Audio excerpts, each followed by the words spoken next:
Hi everyone, good morning. আকৌ আহিলো এটি নতুন ব্লগ লৈ আপোনালোকৰ মাজলৈ।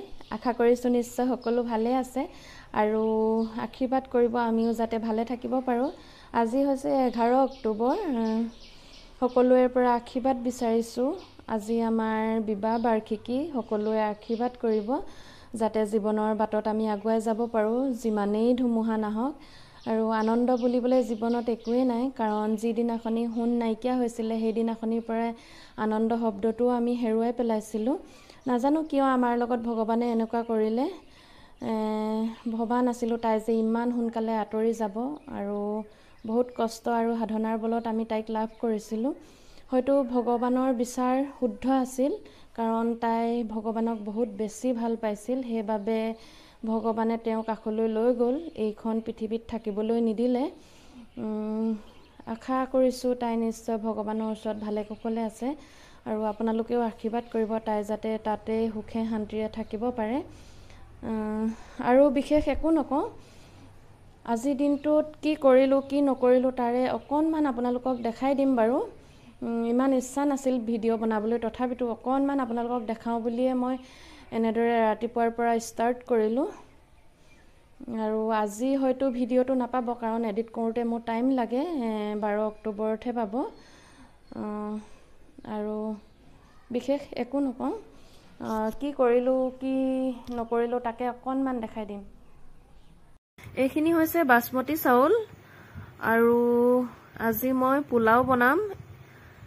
তেনেই সাধাৰণকৈ বনাম, চিম্পুলকৈ। আপোনালোকক তাৰে অকণমান দেখাই দিম। আৰু এইখিনি মই ভালদৰে ধুই ল'লোঁ। এতিয়া জৰ্জৰীয়া হোৱালৈকে এখন ঢাকন মাৰি থ'ম। আৰু এইবোৰ মই ইয়াতে জতাই ৰাখিছোঁ বনাবৰ বাবে। এতিয়া মই মাংসখিনি বনাই ল'ম। এইখিনি দেখিছেনে? এইখিনি এতিয়া মোৰ হৈ গ'ল, জৰ্জৰীয়া হৈ গ'ল ধুনীয়াকৈ। ইয়াতে মই 1 চামুচ ঘিউ দিম, ডাঙৰ চামুচেৰে দিম। আৰু মই দুয়োখন হাতেৰে ভালদৰে চাউলখিনি মঠি ল'ম ঘি দি। আপোনালোকে চাউলখিনি তিয়াই নথব, ধুই এনেদৰে কাঢ়ি ল'ব। খৰাহিত কাঢ়িলেও হ'ব। মোৰ যিহেতু খৰাহিটো বাটকেইটা ডাঙৰ, সেইবাবে মই এইটোতে কাঢ়িলোঁ। আৰু যদি তিয়াই থয় ভাঙি যায় চাউলটো, বনাবলৈও অসুবিধা হয় আৰু খাবলৈও বেয়া হয় পোলাওটো। চাউলটো সেইবাবে তিয়াই নাৰাখিব, পৰাপক্ষত ধুইয়ে ল'ব।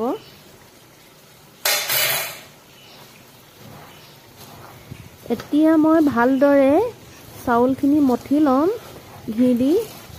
এয়া দেখিছেনে? এনেদৰে আপোনালোকেও মঠি ল'ব।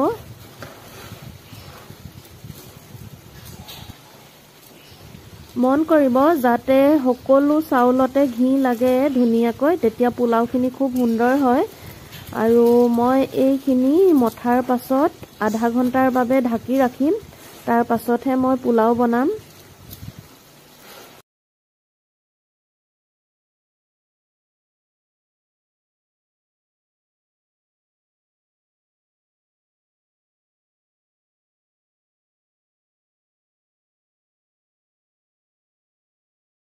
এতিয়া মই এইখিনি প্লেট এখনেৰে ঢাকি ৰাখিছোঁ। আৰু এইফালে মোৰ মাংস সিজি আছে। ৰেচিপিটো দেখাবলৈ নহ'ল, কিনো দেখাম, আগতে দেখালোৱে এবাৰ, সেইবাবে দেখুওৱা নহ'ল। আৰু পোলাওটোকে দেখাই দিম বাৰু মই কেনেদৰেনো বনাইছোঁ। আৰু আপোনালোকে কেনেদৰে বনাই মোক কমেণ্ট কৰি জনাবচোন। মই তেনেই সাধাৰণভাৱে বনাইছোঁ আজি।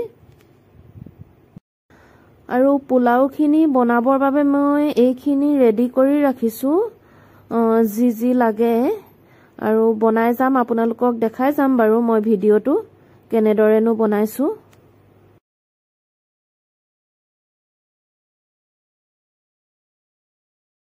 এতিয়া মই গেছত এটা কুকাৰ পাতি দিছোঁ। আৰু মই ইয়াতে দিম ৰিফাইন তেল। মই ঘি ব্যৱহাৰ নকৰোঁ, কাৰণ মই ঘি দি মঠি থৈছোঁ চাউলখিনি। আৰু মই তেলতে চেনি দি দিছোঁ। মই যিখিনি চেনি বাতিত ৰাখিছিলোঁ, মই চেনি আন্দাজমতে দিছোঁ। আপোনালোকে কিমান মিঠা খায় আপোনালোকৰ কথা। আৰু ইয়াতে দি দিছোঁ পিঁয়াজ। যেতিয়া মোৰ চেনিখিনি কালাৰটো আহি গৈছিলে, তেতিয়া মই দি দিছোঁ পিঁয়াজ। আৰু দিম 2খন তেজপাত আৰু ইলাচি 2টা দি দিছো।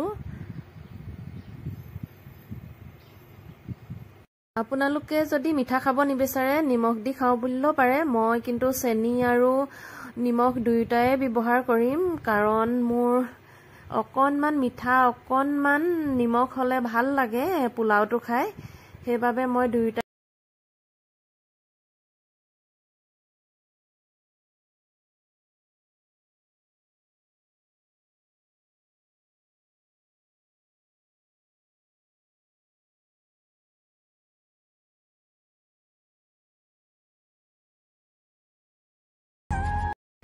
মই ইয়াতে এতিয়া আন্দাজমতে নিমখ দি দিছো আৰু দিম যিকেইটা কাজু আৰু কিচমিচ মই ধুই ৰাখিছিলো সেইকেইটা দি দিছো।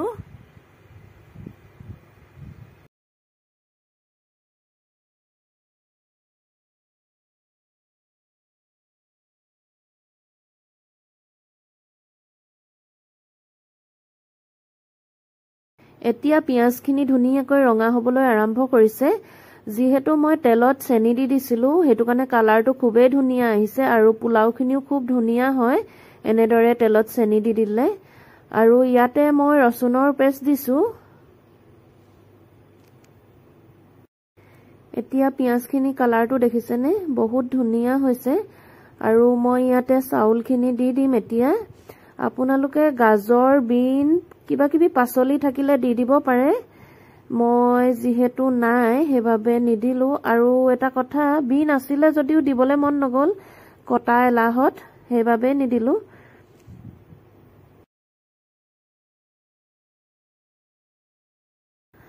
আৰু চাউলখিনি ধুনীয়াকৈ লৰাই থাকিব আপোনালোকে। যেতিয়া ভজা ভজা গোন্ধ আহিব তেতিয়া পানী দি দিব। মই পানী উতলাই ৰাখিছো আৰু এতিয়া মোৰ ভজা হৈ গল, ইয়াতে মই দি দিছো। আপোনালোকে ভাজ নোখোৱাকে কেতিয়াও পানী নিদিব, কাৰণ পোলাওখিনি বেয়া হয়, জৰজৰীয়াও নহয় আৰু খাবলৈও বেয়া হয়। আৰু মই এইখিনি এতিয়া হাই ফ্লেমত দি এটা চিটি মাৰিবলৈ দিম। বেছিকৈও নমৰাব, কাৰণ পোলাওখিনি কোমল হলে খাবলৈ ভাল নালাগিব। এতিয়া মই হাই ফ্লেমত দি ঢাকনখন লগাই দিলো আৰু এইফালে মই কাটি ৰাখিছো ভেন্দিখিনি যিহেতু ফ্ৰেছ হয় দেখিয়ে খাওঁ খাওঁ লাগিছে, সেইবাবে ভাবিলো কেইটুকুৰামান মই ফ্ৰাই কৰি লওঁ।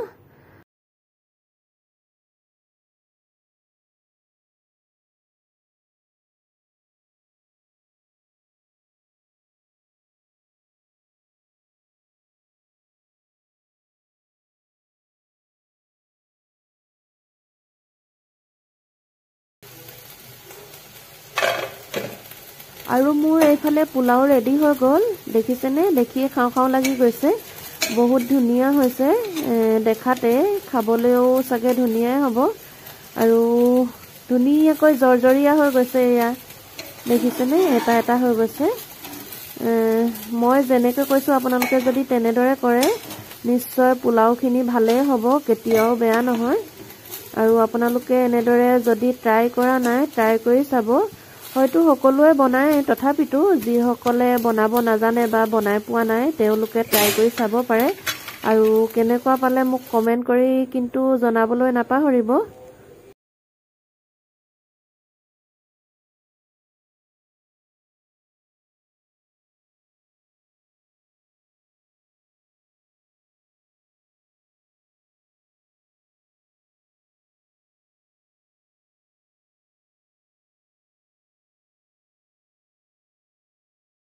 আমাৰ খোৱা হৈ গল। এইফালে আলহীয়ে বাচন ধুইছে, বৰপেটা আপি হয়, এইফালে চাই দিয়ক।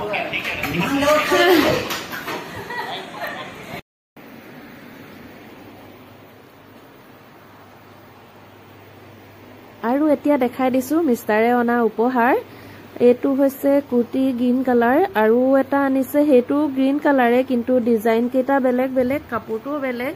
কিন্তু ইটো কুৰ্তি মোৰ ডিজাইনটো খুবেই ভাল লাগিছে। এইটো দেখিছেনে। আৰু এটা বস্তু আনিছিলে, খুব আশাৰে আনিছিলে তেওঁ, ৰিটাৰ্ণ কৰিবলগীয়া হ'ল, সেইবাবে মই ভিডিঅ'টোত দেখাই নিদিওঁ আপোনালোকক। মোৰ খুব ইম্পৰ্টেণ্ট হৈ আছিলে বস্তুটো। আজি ভিডিঅ'টো ইমানতে সামৰি দিছো কাৰণ বহুত দীঘলীয়া হৈ গৈ আছে আৰু এটি নতুন ব্লগ লৈ আপোনালোকৰ মাজলৈ আহিবলৈ চেষ্টা কৰিম আজিলৈ আহিছো বাই